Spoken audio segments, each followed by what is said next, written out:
Well, welcome to this episode of Mining for Spirits. We have a special out of this world guest tonight. But I'm Kayla. If you haven't watched our show and this is your first time, my husband Eric, and our special guest, John Ventre. Why don't you tell us a little bit about yourself, John?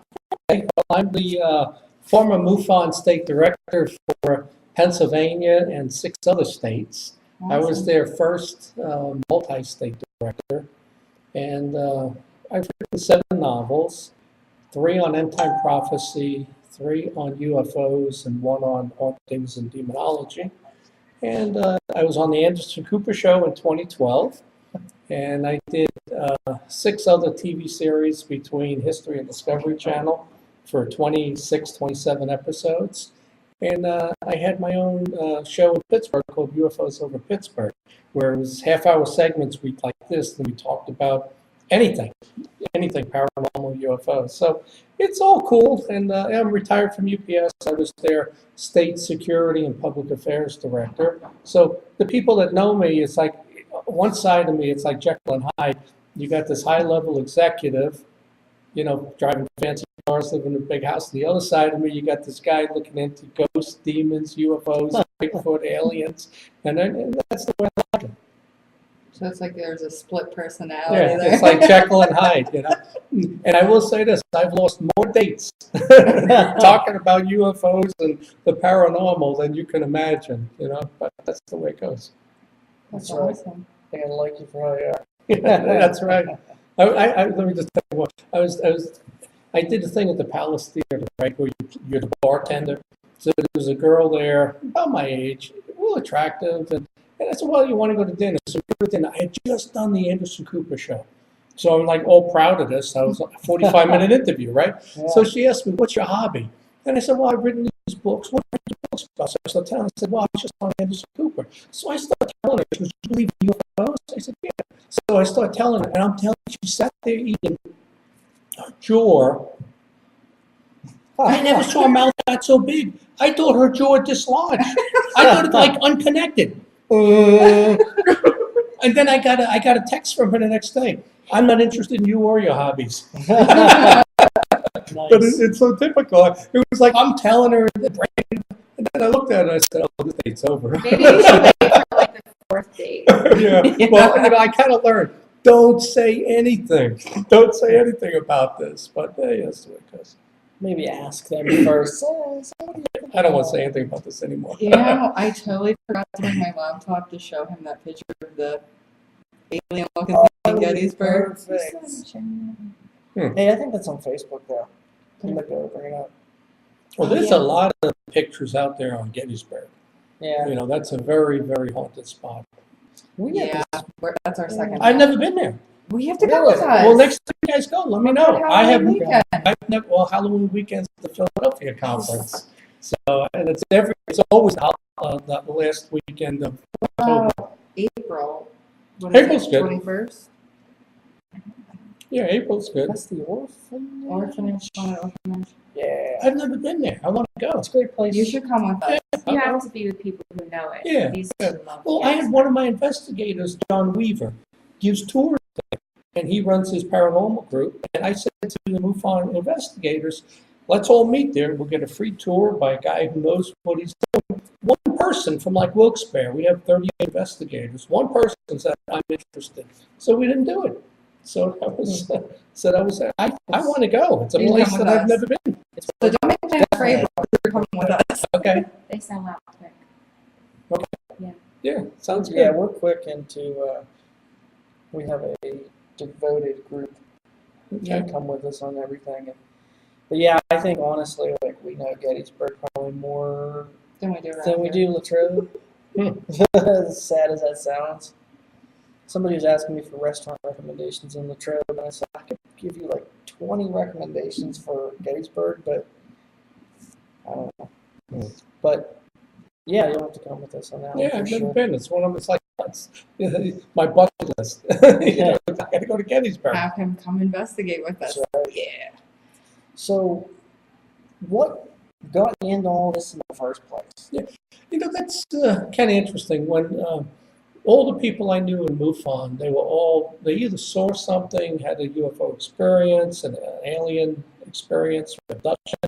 For me, I had no interest in this at all. I'm 39 years old, traveling the country with UPS on like what they call the special assignment, and I was gone all the time. I'm not a drinker. It's just get boring in the hotel room. So I said, I always wanted to write a novel.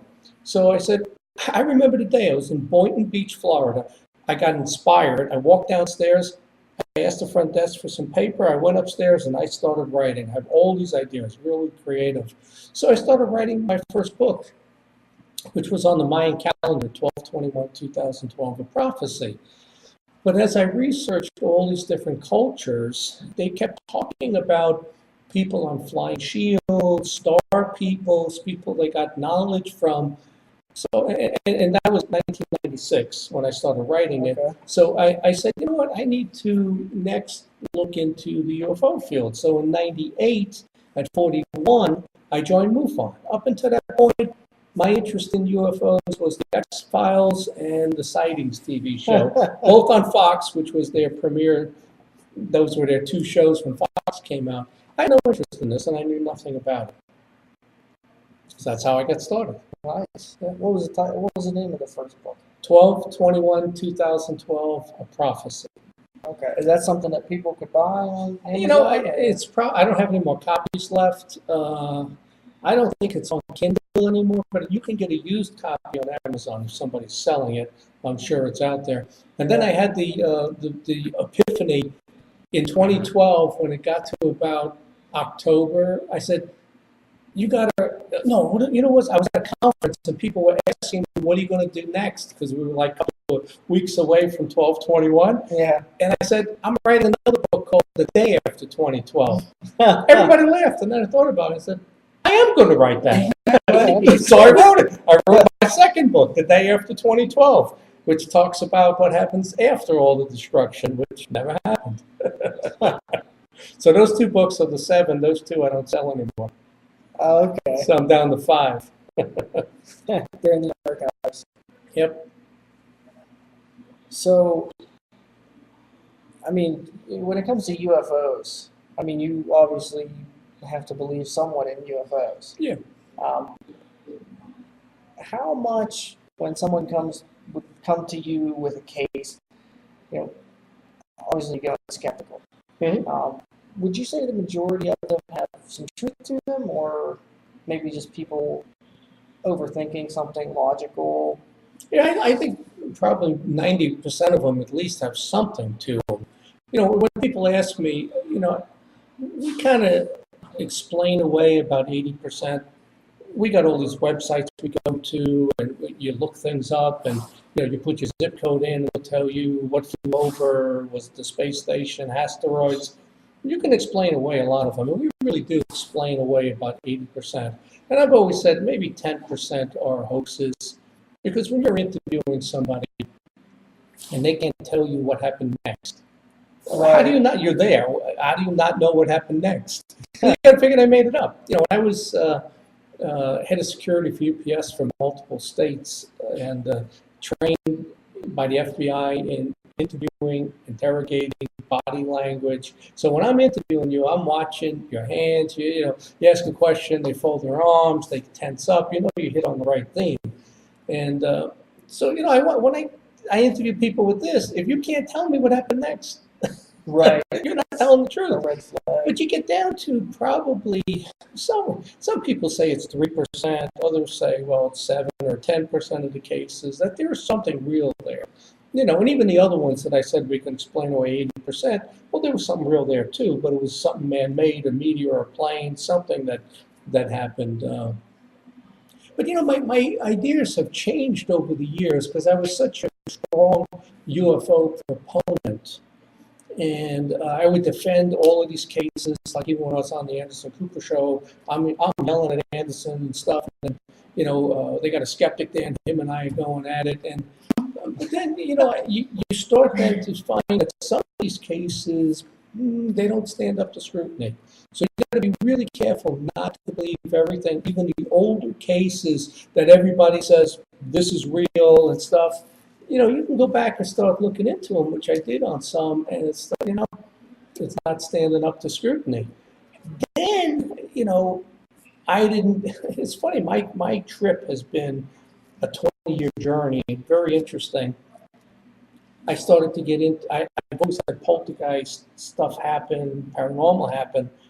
Then there's a major attack upon me, which I believe was demonic.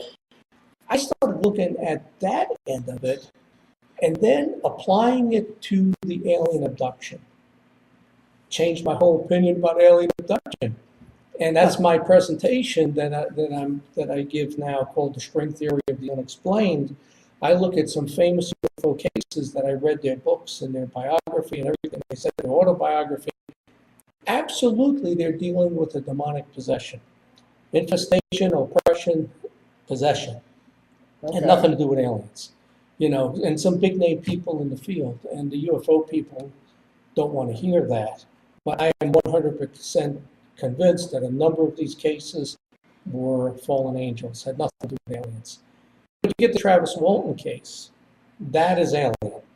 There's no doubt about it. But, my opinion changed. So I would say, I was always skeptical. I started out skeptical.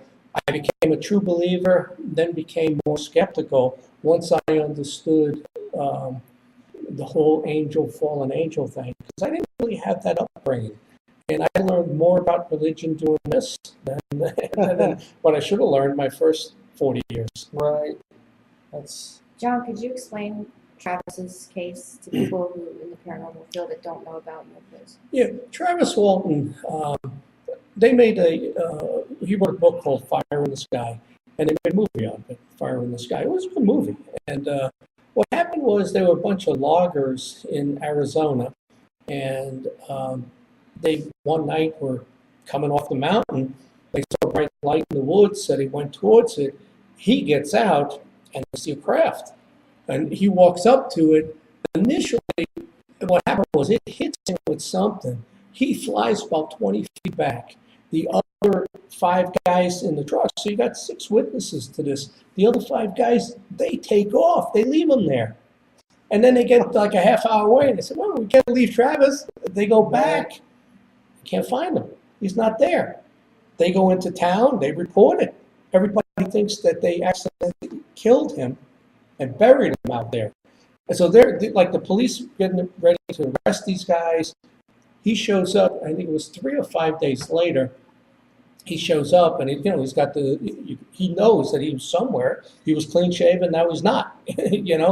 And what happened was, and it's interesting how initially he thought he was taken. Now when you talk to him, he says, you know what? I got too close to the ship. It hit me with like an electrical charge, like static, blew me about 20 feet in the air, killed me. They revived me. That's what he says now. He didn't realize that until about I was doing a conference with him actually in Nevada, and we were talking about it, and that he was starting to think about it. I actually said to him, how do you know that this wasn't an ambulance call? How do you know that they took you and they didn't help you? And he goes, John, that's exactly what I've been thinking, that they did not take me and abduct me. They actually saved me because the electrical charge stopped my heart.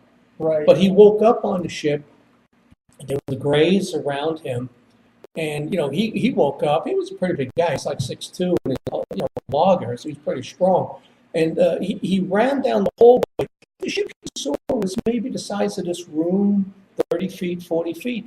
And he's in a ship that's like gigantic, like a mothership. He sees smaller craft, and he's running, and he runs into like these, what they call robotics, which were tall, muscular, blonde hair, blue eyes. He thought it was Americans because they had a uniform on with a patch.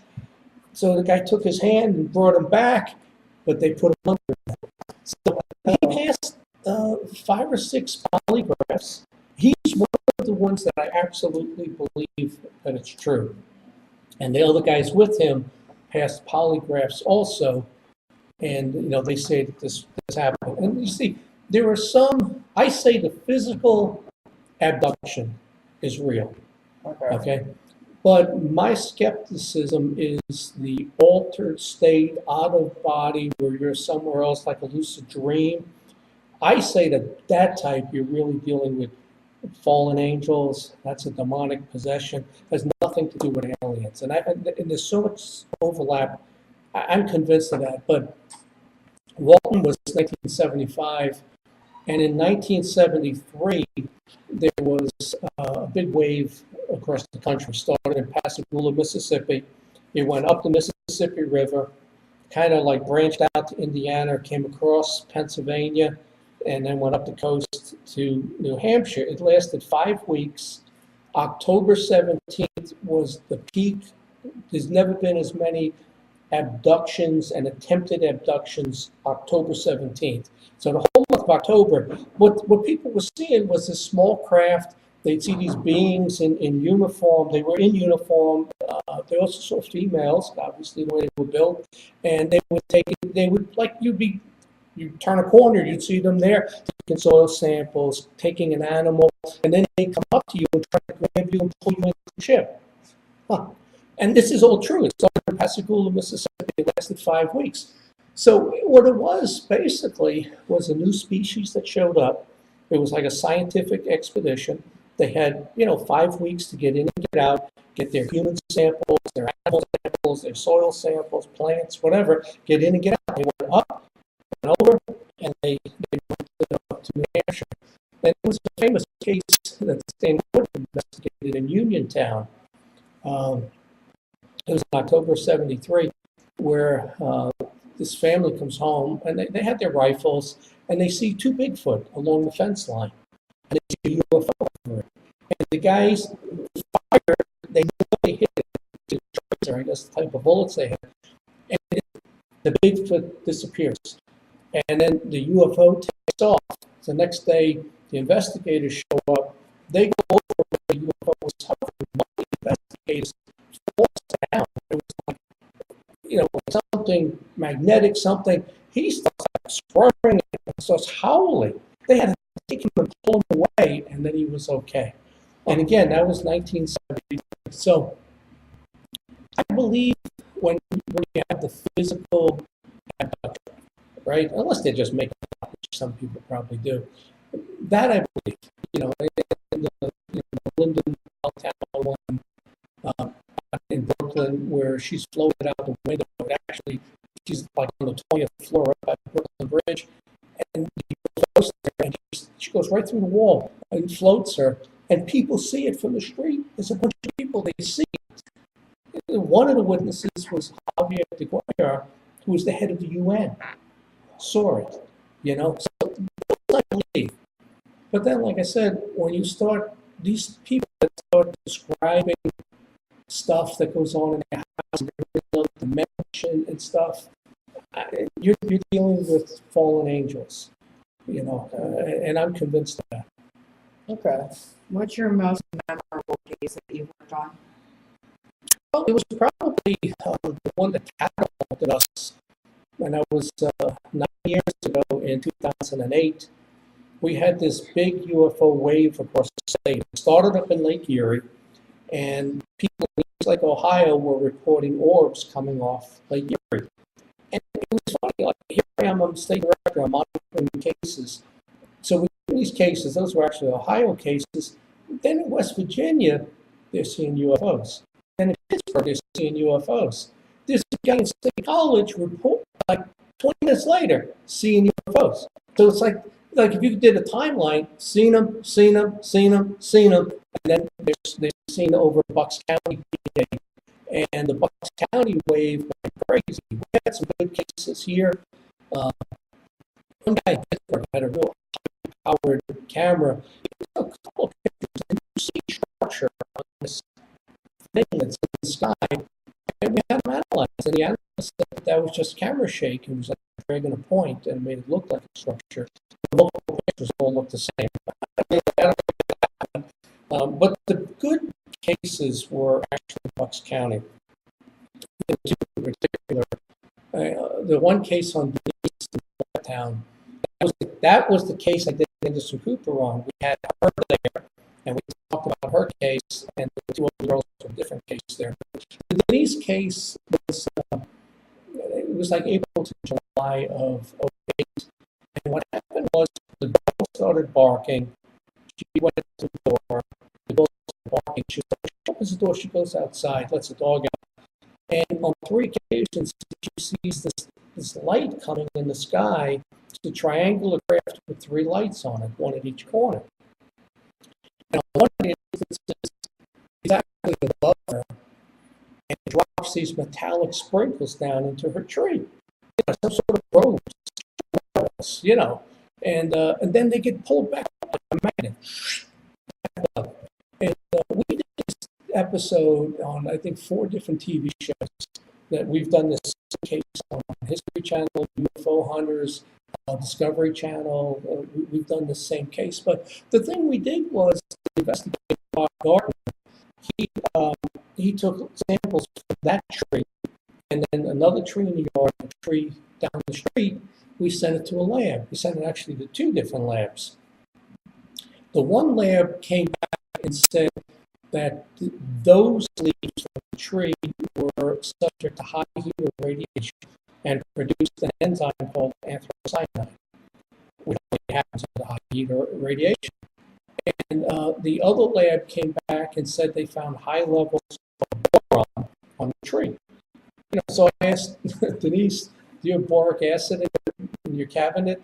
She didn't have any idea what I'm talking about. Yeah. But actually, it wasn't boric acid. Boric acid's used in fertilizers, not boric acid. And just something about boron. Boron's used on stealth aircraft. Boron's used in paints, in nuclear reactors. What's that doing on a tree? It wasn't on any other trees. So,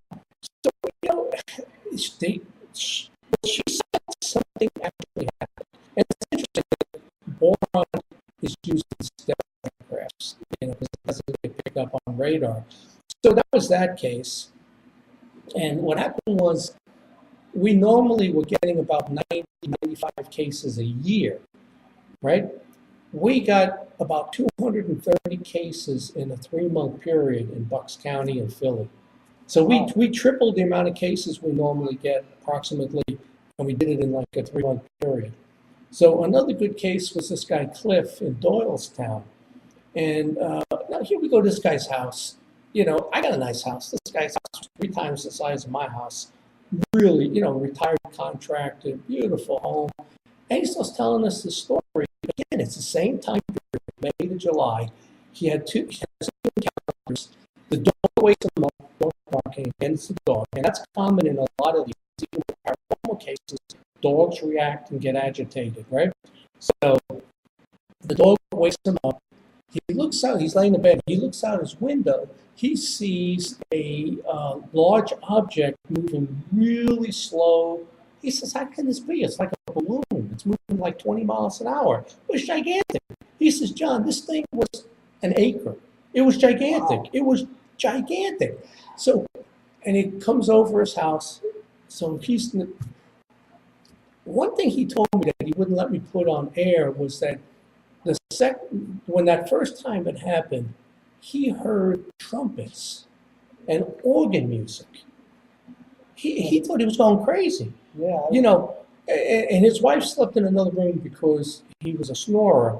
So it's like a month later, it happens again. He wakes up, he looks, there it is again, right? So he wakes her up, they go outside, and they're looking at it, and there's a heat lightning storm. The flashes, they see this gigantic thing there with 6 triangular craft docked together. And when the lightning went off, you could see between the lines. They could see through it. And so they see, it was like a docking station for 6 triangular UFOs. And it's moving about 20 miles an hour, goes over his house, and it takes off towards New York. So the investigator there, again, Bob Gardner, he calls the Philly airport. They clear him. He goes up to the tower. He tells them what he has on April 20th at 4 a.m. They go to their radar. They said, we had a large object with no transponder in that airspace that took off towards New York City. Exactly matched the report of the guy. Wow, so crazy. Then the whole thing gets crazy because I said, good, we got to get the FAA to tell us this and confirm it, right? Right. So we file the Freedom of Information Act, comes back, no records to check. We file it again, comes back, no records to check. We file it again. I had Bob file it then, because they're probably onto my name, no records to check. I said, wait a second, they told you, right? So we contact the woman at the Philly airport, and I said to her, those records are there. Don't tell me you got no records to check. They might not be on your desk, but they're in a file cabinet because you have to have them. She sends me a note back. I have them, and I'll send it to you. So I save all of it. She emailed me, right? Here I got the FAA saying it's over a 45-day period, no records to check. She sends me 3 discs, right? Well, you can't open them because you have to have the Raptor program. I sent it to a guy I know in Colorado. He pulls off some paint screens with objects with no transponders, right? I email her and say, we got 6 screens with stuff on it that's no transponders. She emails me back, I'm surprised you got anything off those discs. And the guy who pulled it said, John, they taped over it. It was all overlaid and corrupt, but he was able to pull it. So they didn't want to give it to us. Then it even gets worse. We're filming UFO Hunters with Bill Burns, right? So I'm driving to Philly to film the Denise episode. The Philly airport calls me. We're supposed to do the Cliff episode 3 weeks later. She says, come on up with your cameras. You can film this whole thing. I called them and said, we got to get up there right now. So I get a call back half hour later from the producer of the other episode, and he says, I got bad news, John. The New York FAA called and said, you're not going up to Philly. You're not allowed. And he says, I got even worse news. The second episode on Cliff with the radar is canceled. We're not doing it. I said, how do you let the FAA push the History Channel around? They canceled the episode. We had all this evidence. So we film it, and then 3 episodes later, when we filmed the Denise, when it did the Cliff, when Bill Burns films the Dulce episode Dulce, New Mexico, with the underground bases, UFO Hunters goes off the air. Although it was a highly rated show, and went off the air. And that's the same feeling, you know, I'm going to start talking about this now, so you're getting it first here. And this is one of my presentations that I'm going to do at the conference. But you look, I was in Hangar 1 TV series for 2 years, 20 episodes on history. Every episode, we had a case file. It was investigated. It was a case file with information, and they did the shows based on that. We did 20 episodes. There were 2 episodes, space weapons and underground bases, just like Dulce, where Bill Burns said, and Bill Burns will tell you he thinks UFO Hunters got taken down because of the Dulce episode. So we do the same thing now, space weapons, underground bases, and I sat there watching it, even though they had sent me the script, but you don't know what it's going to look like on screen. I'm looking for errors. I'm looking for things we could add, which I gave them a lot of stuff they could add to the show. I'm sitting there watching it. I said to myself, there's no way this show's going to stay on TV. You're talking about weapons in space, which violates a treaty that 126 countries signed. You're talking about underground bases, they're actually showing where they're at and all of that. The show goes off the air. So I said, we did 20 episodes. I said, well, they kept UFO Hunters, with Giorgio with the hair that I don't have. But Ancient Aliens is totally made up. Giorgio with Ancient Aliens, I think I said UFO Hunters. Ancient Aliens, totally made up, right? Maybe some basis to it. Entertainment. Ours was based on real cases. So then I pulled the ratings. We had 1.55 million viewers. They had 1 million, 1.1, 900,000. So we're drawing 50% more people. They stay on, we go off the air. Doesn't make any sense. Plus, we had the 10 o'clock slot. They had the better slot at 9. You know, what are you guys doing Friday night at 10? You're going out. You're going to Sharkies. Yet we're drawing more people. Yeah. Yeah. When you're married, you go to bed at 10. When you're single, you go out at 10. But we're drawing a bigger crowd at the worst hour, you know. Right. But they took it down. And I say, They took that show down because of those two episodes. Nothing made sense as to why they took it down. So that's just the way it goes. There's a cover up to this.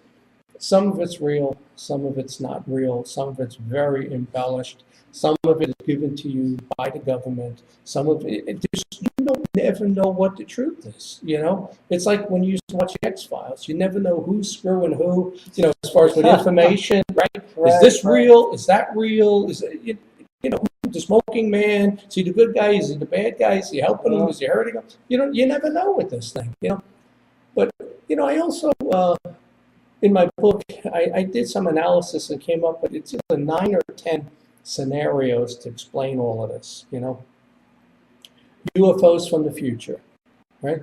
That could be us. That's why they come back to get DNA. They're taking samples, right? UFOs from space, interdimensional, right? You have your whole spiritual side of it, which falls under the, angels and fallen angels. There's another species here on this planet that's always been here, the terrestrials. And then there's the whole military side. This is a very interesting scenario when you look at the military and is it them? But there's like 9 explanations. And when you really research the 9, some of them combat each other. It all can't be true. But all 9 explanations has piles and piles of books and documentaries and everything done, although most of them talk about from space. They all can't be real. They can't be true. 90% of all of that, which books would fill this room, 90% of it can't be real because they're all combating each other in certain ways. So how do you get to the truth? There's only 10% of it that's probably true. But the military side is something that I've been really giving a lot of thought to lately. Everybody talks about Roswell, right? 1947, Roswell's where it started. But, Roswell kind of disappeared for 30 years and nobody talked about it. And then all of a sudden it got famous again and a lot of stories came out if they were all true, right? I started looking at Hitler and I started looking at the Vril and I started looking at, some of the paranormal side of it with the Spirit of Destiny and the Ark of the Covenant and Rosslyn Chapel and all that. And what it got me to was there was a UFO crash, and you got to follow this reasoning. There was a UFO crash in 1936 in the Black Forest of Germany. Okay? The Nazis got a hold of that. They didn't know what to do with it. It's 1936. We got transistors and big bulbs and stuff. What do we do with this stuff here? You guys got a thing, he puts on in the craft flies. How did we get this to work? So they got it, and they're trying to back engineer it. And there's a whole history to this. Then Hitler is all into the Vril, which is the hollow earth theory that there's another species on the planet. And he wants to get the Spirit of Destiny, the Ark of the Covenant, but he hears a story of the Vril beneath Antarctica, which is a species that's already here. They use crystals and they have advanced weapons and technology. But that was based on a novel called The Coming Race. It's not real. Maybe. So then what happens is Admiral Byrd flies over, right? So he's invited actually to Germany to tell Hitler, before Hitler was the bad guy, everything that he saw. So then what happens is now you get into World War II. The Germans have all this advanced technology, right? They're working on V-2 rockets. They have jet engines. I'm telling you, they were 6 months away from winning the war. They could have had the atomic bomb first, but Hitler said, I don't want it because the Blitzkrieg, everybody just surrenders, and I got the city. Why do I want to blow the city up, right? So they got all of this stuff. So Hitler loses. We get all these scientists. We get all these records, 30 train cars full of their records and everything. And those scientists start NASA and our rocket program, which most people don't know. These were the German Nazi scientists designing concentration camps and rockets and missiles, and they now work for NASA and have jobs and homes in the United States. So what I think is a possibility, And we know that the Nazis, when they were fleeing Europe for Antarctica, where the frill is, they had a fallback base. In their subs, they had vats of red mercury. Why would you have red mercury? Red mercury is what powers this anti-gravity stuff. And that's a fact. That's what they were leaving with. So there is a lot of truth to this. And then Admiral Byrd takes a mission, Project High Jump, goes to Antarctica, supposedly to see if we can put a military base there, encounters something in Antarctica. They leave 4 months later. They have casualties and everything. He stops in Chile and tells the El Mercurio newspaper that they have advanced craft that can fly pole to pole and a war could be imminent. What is he talking about? You know, there's something under Antarctica. And even now, recently, right at the election, they were all in Antarctica, right? There was John Kerry, there was the astronaut who passed away. They found something in Antarctica. They thought Hillary was going to be president and she was going to make the announcement, but Trump won. So, but there's something to it. So my thinking now is the UFO crash was in the Black Forest. Hitler did his best to try to figure it out. We know that that's all true in Project Paperclip. We got all of that. We got the craft and tested it 2 years later in 1947. That was Roswell. And that's what crashed. It was a test flight, okay? But then there's even more to it with the abductions and all of that. There's something called the Collins Elite. And it's like a long story. But the first gray, everybody talks about the grays with the aliens, right? Big head, big eyes. Mm-hmm. So I looked up, where's the first gray? When was it ever seen? When was it ever drawn, sketched, whatever? 1918, during a satanic ritual by Aleister Crowley. You know who he is, right? Aleister Crowley, the self-proclaimed Antichrist. He said he was the Antichrist. He does a satanic ritual and produces a gray by the name of Lamb, L-A-M. Big head, didn't have the big eyes, had regular sized eyes. Drew a sketch of it. It's the gray that you're seeing now. And he claims to have opened a portal to a dimension that allowed UFOs to go through in 1918 with the grays. And then from that point on, people are seeing grays. And the Aleister Crowley story is not a popular story. Very few people know about it. The FBI now is investigating Aleister Crowley, right? So in 1952, the FBI turns it over to the newly formed CIA. They form a group called the Collins Elite to investigate UFOs and the paranormal. They were worried about all the satanic stuff, right? Aleister Crowley's students are L. Ron Hubbard, the guy who formed Scientology, Ray Bradbury, who wrote all those stories, Martian Chronicles, all of that, and Jack Parsons, who created JPL Labs, right, Jet Propulsion Labs in California. Parsons claims to be a self-proclaimed Antichrist, even more so than Aleister Crowley. He does a ritual, brings through a female entity, right? So he actually does something and his base blows up, he gets killed. But the Collins Elite now is doing these investigations. Their conclusion is there are no UFOs. It's all interdimensional and it's all occult. It's fallen angels. That's their conclusion.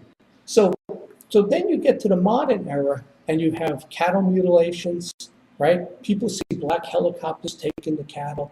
That's some military groups, some paramilitary, maybe doing ritual sacrifice to appease a deity, because that stuff is all real, with all those different levels of fallen angels and demons and devils. That stuff is real.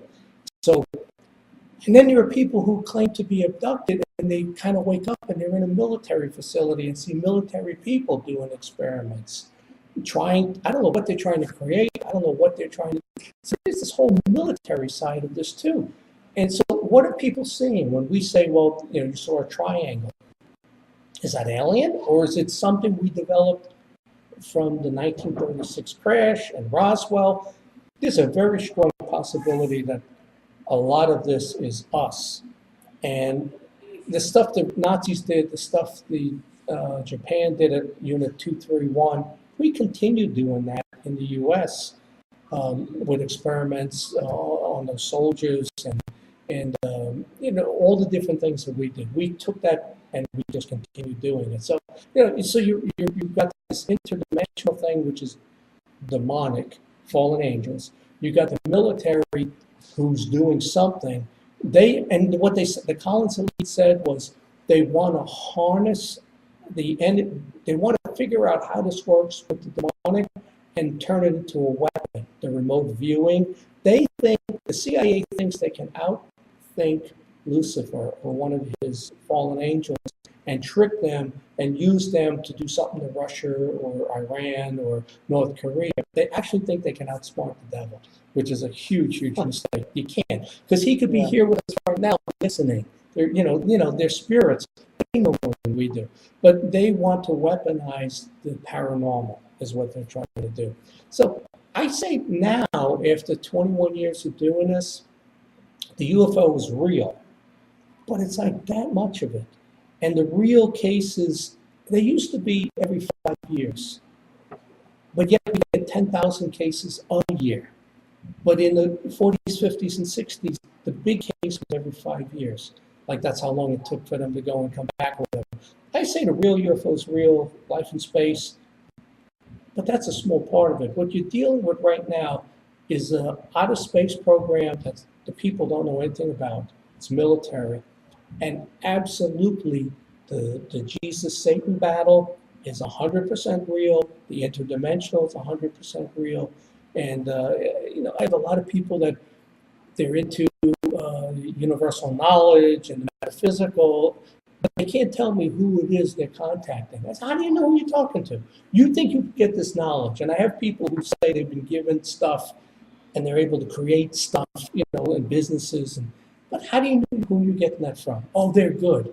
How do you know who they are? You don't know, because there's a time you're going to come back to get paid.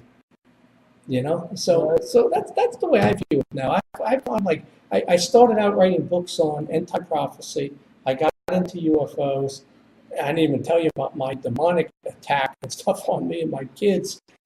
And it brought me back to religion, back to end-time prophecy. I mean, a full circle. And I realize now that the interdimensional is real, and it is that Lucifer Jesus battle. Now, how about the local case, Kecksburg? Kecksburg, they're gonna hate me on that one. I guess they're gonna hate us too. I stayed away from Kecksburg because it was Stan Gordon's case, right? So 3 years ago in 2014, I got approached by an engineer who said, I can prove Kecksburg was a spy satellite. He told me his stuff, and I said, all right, I'll get back to you. So I'm reading a book by Major Kehoe, and he's talking about green satellites, just green fireballs in New Mexico. And I said, wait a second, Kecksburg came down glowing green. And it was around the same time frame. That was the late 50s. Kecksburg was 65. I called the guy back and I said, let's go over your stuff again. Because there were these green fireballs that were seen and they couldn't explain them, same as Kecksburg. We go through everything. And I grilled him. You got to explain this, you got to explain this, you got to explain. And we did research and everything. Every single aspect of Kecksburg we're able to explain. And I've got right now a well-known aerospace engineer who's writing a paper on our paper to say our paper's correct. And it's a big name. And he's going to say that it was not an alien craft. It was a GE Mark II spy satellite. And what it was after the U-2 spy plane got caught, we started launching satellites from Johnson Island and from Southern California. They'd launch from south over the South Pole, the Earth would turn, it'd come over Russia, take pictures, come over the Pacific, and eject the camera system.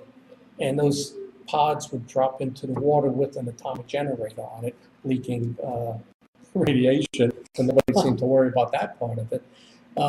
So I said, okay, how did it glow green coming down? We researched it. They had a copper alloy heat shield that would glow green. The first witness that saw it said it looked like a four-pointed star, and it had 4 control jets on it that would have been on. So she saw that. When it landed, and it's the exact same size and shape of one of the witnesses, Jerry Betters, who drew a diagram of what it was. It's the only notarized statement there is, a drawing, and I put the picture, and the picture is exactly the same. The one guy a couple of them said they saw some writings along the base, but one of the symbols they saw was a 5-pointed star with a circle in the center. You go back to the symbols for the Air Force and Army back then in the 60s, 5-pointed star with a circle in the center. Are aliens using a 5-pointed star with a circle? No, it was belonged to either the Air Force or the Army. It was their, well, we know it was Air Force because they were launching those satellites, you know. So then they also said, well, when it was in the woods, people saw a blue arcing. Yeah, because, there were 4 NASA guys in white radiation suits carrying a box into the woods. And then they saw an arcing, blue arcing. Yeah, they had radiation suits carrying a lead box to get the atomic generator out so they could put it on a flatbed and take the craft out of here without leaking radiation all along Route 31 and the turnpike. Right. Every single aspect we explained. And like I said, we got an aerospace engineer now who's well known in the field, and he says you're 100% correct. So unfortunately, I'm not trying to hurt the Kecksburg Festival and their funding of the fire department, but it's not an alien. So, I call that one. Yeah. So, well. I'm a big skeptic of the UFO and alien thing, which I told you, but Well, And the thing that always bothered me with Kecksburg was in the descriptions, and I stayed away from it because it was Stan Gordon's case. The way they described it, it came down like on fire, like space debris. Where other people who saw UFOs come down, they came down in this leaf, like some sort of anti-gravity, and they came down. This one came down on fire, like a piece of space junk that was on fire coming in. like you see on a Disney cartoon. Yeah, it didn't make any sense. What was you that, know? Lilo and Stitch? But, people, they write books and they do all their stuff, and that's their story. And in this field, you've got 20, 30 big names who've done one case, and they go all around lecturing on the same one case for 20, 30 years, Yeah, I have 11 PowerPoint presentations that I give, all on different subjects. I never give the same one twice at the same conference. I always do something different. Been interesting. Well, you have to. I think people want to come and hear something different. They don't want to hear the same story. We'd have the same speakers show up, and every year they gave the same presentation. It was like people want to come back if they 5 years in a row it's the same presentation. You got to do something different, So, but some people aren't capable of putting together a different PowerPoint. I don't understand it. I put one together over the last 2 days called Erie, Pennsylvania. And I went through internet, all this stuff, the best UFO cases, the best Bigfoot cases, the best haunted locations, haunted bridges, haunted hotels, and I broke it down by Eastern PA, Western PA, Central PA, and it's a tour through Pennsylvania of the scariest, weirdest, eeriest places, and I called it Erie, PA. With 2 E's.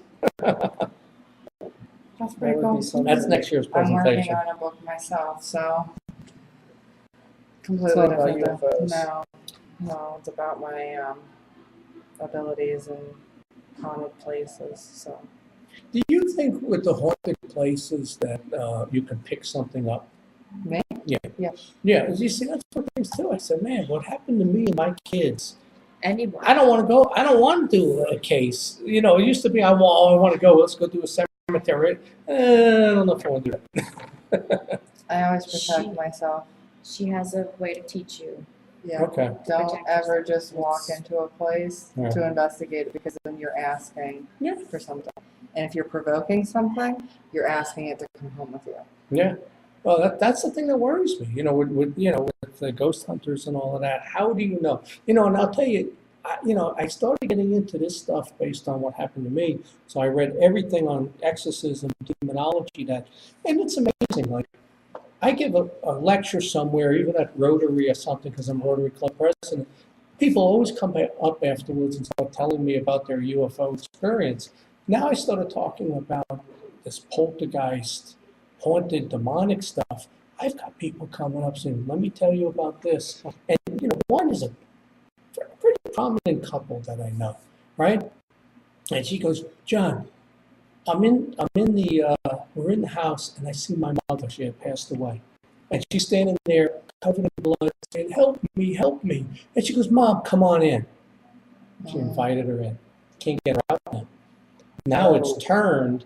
She says, John, I'm telling you, the bathroom door be open, you see these fingers come over the top, long black nails. Can't get them out of the house. The husband says, John, I wake up, it's like I can feel them trying to, like, pressing on me, or they're standing around the bed, and I'm trying to keep them away. And I keep telling them, you got to do something about this. You got the power to drive them out through the name of Jesus Christ if you believe. But it's amazing how the people don't want to go the religious route, and it works. And here's something else I found out that made me skeptical on the alien abduction. The Florida MUFON State Section Director, Joe Jordan, writes a book. I can't think of the name of it, but he's talking about alien abductions he investigated, and the people started telling him they called upon Jesus Christ and the gray backed away. Now, remember, I found out the gray was conjured through a satanic ritual by Aleister Crowley, right? So if you say Jesus Christ, the alien abduction stops. Why would aliens be afraid of that name? Yeah. Because we know through exorcisms, which are documented, that that's real. And you can drive these spirits out because they're all the same. So this Joe Jordan has, 150, 200 cases where the alien abduction was stopped by calling upon Jesus Christ. And then you look through the religious stuff, and Jesus gave the apostles the ability to drive out demons. Then he gave the 72 followers. Then he gave it to all of humanity. If you believe in him, it works. Which now at this point, I'm saying most of this UFO alien stuff, you're dealing with fallen angels. You're not dealing with aliens. That makes sense. I mean, that makes a lot of sense. Yeah, it's all come together for me. It really has, right? But then they think you're nuts. You start telling people this, and, we don't want to be religious. We don't. And it's amazing on Facebook. I put a lot of this out there because I don't mind being a stick in people's eyes. Because when I run for politics, I'm just going to be a stick in the liberals' eyes. That's what I want to do. Put a thumb in their eye. But it's just, you put it out, and the disappointing thing, though, is people I've known for years that when you say you can drive them out to the name of Jesus, they start trashing religion, Catholicism. Jesus was just a man. I got into an argument with Eric von Daniken. You know who he is, right? Ancient Aliens. He's the guy for Ancient Aliens. I did the first Ancient Alien conference with him in 2012. Giorgio, the whole cast of Ancient Aliens, I was the only non-cast member there, and it was their whole cast except for David Childress. So I say, we were asking questions of Eric von Daniken. I started asking him a question about Jesus. He pounds the table. Boom! Jesus was just a man. He was not the Son of God. And it's like everybody, whoa. And the History Channel was there filming this. They stop, take a break. He comes back. Well, let me tell you what I meant about that. And he tried to smooth it over. He said, well, I'm not trying to start a new religion. That's exactly what you're trying to do, is start a new religion of the ancient aliens that genetically engineered us, and you have no need for God. Because they want you to believe in evolution, genetic engineering. See, if evolution is not true, and it's a theory, but you cannot prove evolution so far, then the whole alien thing doesn't work, because they would have had to evolve somewhere out there, Right. But I found out that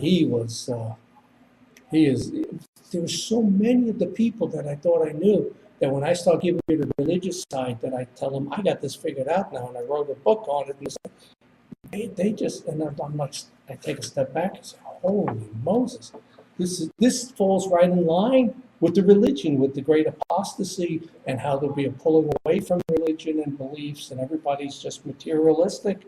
It's incredible, actually.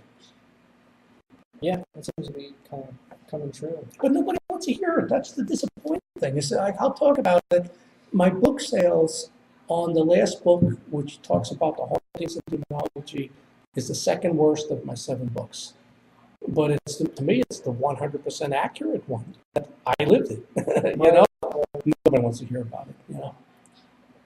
So, what do you have coming up that you want our viewers to know about? Well, MUFON is doing 2 conferences, Pittsburgh and Philly.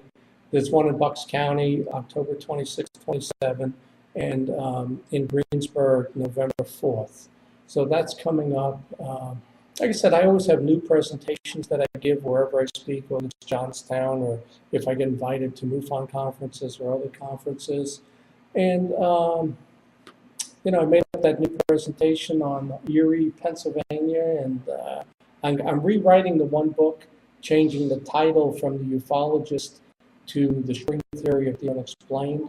I got about 70 more pages I've added to it. It's funny, the 5 active books I got, I never stop. As I find stuff, I keep adding to the original. Then I put out a second edition 2 years later, then a third edition 2 years later. So the third edition of all 5 of those is going out. They're ready right now, as soon as I can get my publisher to put them out there. Then I think I'm basically done. I'm not writing anymore. I write some articles for 8 magazines. I got to see at this point. I really want to get into politics and do something different where I can really irritate people. You know, and so we'll see. I'll talk if I'm invited, but I think at this point I'm pulling away from this stuff, and I'm really looking at either county commissioner, possibly congressman, since that just opened, if I want to do that. You know, but I want to do something in politics, and I think it's going to be county commissioner. But you always come back for another interview with us, right? Yeah, people ask me, I'll do it, but I don't think I'm going to push it now. Where I was soliciting myself to speak here, speak there. Now I think I'm going to leave it. If you ask me, I'll do it. If you don't ask me, that's fine with me. I'm not doing it. See, that's what when we founded our paranormal group, we didn't do it for fame. We don't want to be on a TV show. We want to be able to help families and help spirits pass on. I did it to be on television, and I did it to write books and sell them. I was so vain. It really is the truth. Well, I didn't do it that way. When my show got canceled, and I knew it was better than Ancient Aliens, I was not a happy camper. You know, anger won.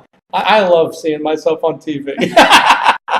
I hate to say it, but it's the truth. It's kind of cool. Like my son says, Dad, I never thought you'd be on television. Here you're on the Anderson Cooper, you're on TV series. That's the coolest thing, to see yourself on television, you know? See, that's why he wanted us to join MUFON with him, so that we could go with him on TV That's right. shows. Yeah, but it's fun. It's fun. Because, you know, I was that kid, if you ever saw Super 8, you know, the movie. I did. Yeah. I was the kid with the 8mm camera. I was making movies at 14, 15, 16. I got them all at home. All the vampire, werewolf movies I made at home.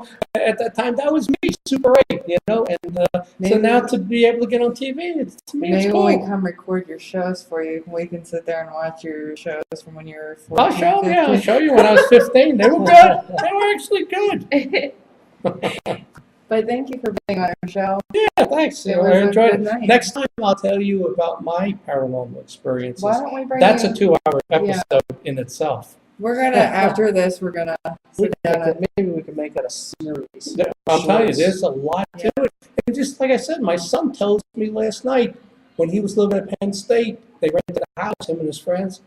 He said, Dad, there were nights I had to go in the other guy's room and sleep on the floor because there was stuff going on. He wouldn't be in the room. And a good example, I always asked him, why do you sleep with the light on? You're this big athlete and stuff, you know? It's like, you can't sleep in the dark. He finally told me because of the paranormal activity. And I'll tell you about this next time. I sleep with a nightlight on now. For 58 years, I never slept with a nightlight on. The last 2, I can't sleep in the dark. Just like my son. But I'll tell you that story next time. yeah. Yep. So after this, we're gonna sit down and figure out our schedules, and you will see John on our show again. But this time it'll be ghostly encounters instead of UFOs. Sounds good. Yes. Yeah, definitely. All right. Well, you can stop that, and thank you for So thanks coming for and being watching part of this it. one. That was 2 hours? 1 hour.